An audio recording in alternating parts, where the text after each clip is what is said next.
कुछ घर ऐसे होते हैं जहां रात सिर्फ अंधेरों से नहीं बल्कि खौफ से भरी होती है।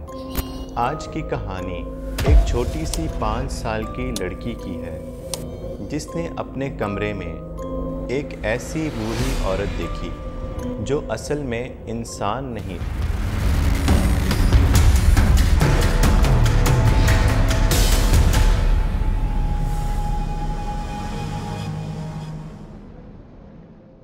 ये कहानी कराची के एक पुराने घर की है। एक माँ अपनी 5 साल की बेटी के साथ रहती थी। लड़की ज़्यादा चुप रहती थी, लेकिन अपने कमरे में अक्सर खुद से बातें करती थी, कभी एक अजीब ज़ुबान में जो माँ समझ नहीं पाती थी।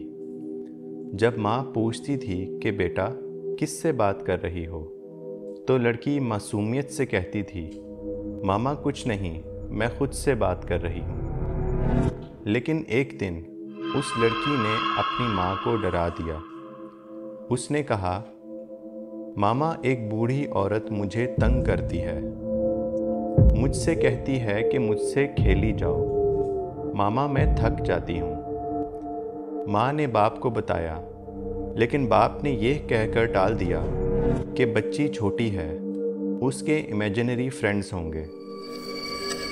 एक रात माँ ने अपनी बेटी के कमरे से हल्की सी आवाज़ सुनी। जब माँ ने दरवाज़ा खोला और छुप कर देखा तो उसका दिल रुक गया। उसकी बेटी बिस्तर पर बैठी थी और उसका खिलौना भालू हवा में उड़ रहा था।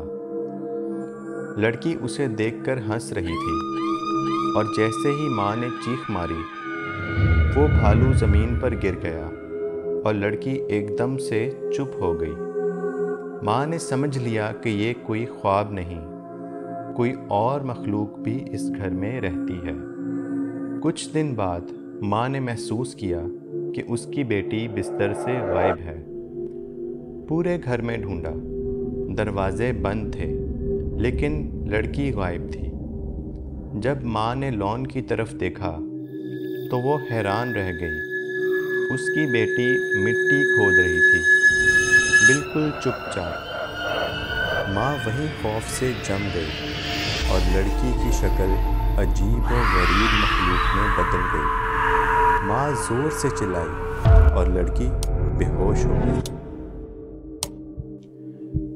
माँ ने उस रात के बाद अपनी बेटी को अपने पास सुलाना शुरू कर दिया, ये सोचकर कि शायद सब कुछ ठीक हो जाएगा। लेकिन एक रात उनकी जब आंख खुली तो उन्होंने एक मंजर देखा जो ज़िंदगी भर उन्हें सताएगा।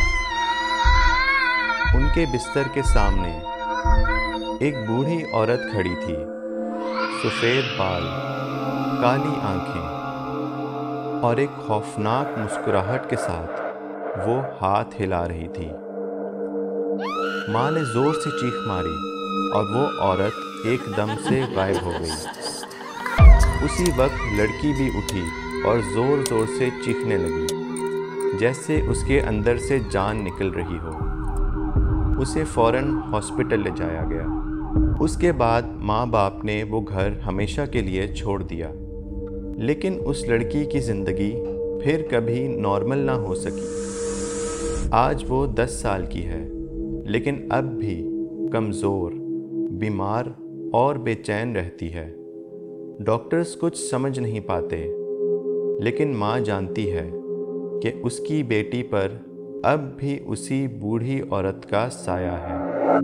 कराची के इस घर में शायद अब नए लोग रहते हैं, लेकिन क्या वो जानते हैं कि उनकी दीवारों के पीछे अब भी एक बूढ़ी औरत मुस्कुरा रही है। ये कहानी याद दिलाती है कि बच्चों के इमेजिनरी फ्रेंड्स ज़रूरी नहीं कि इमेजिनरी हों।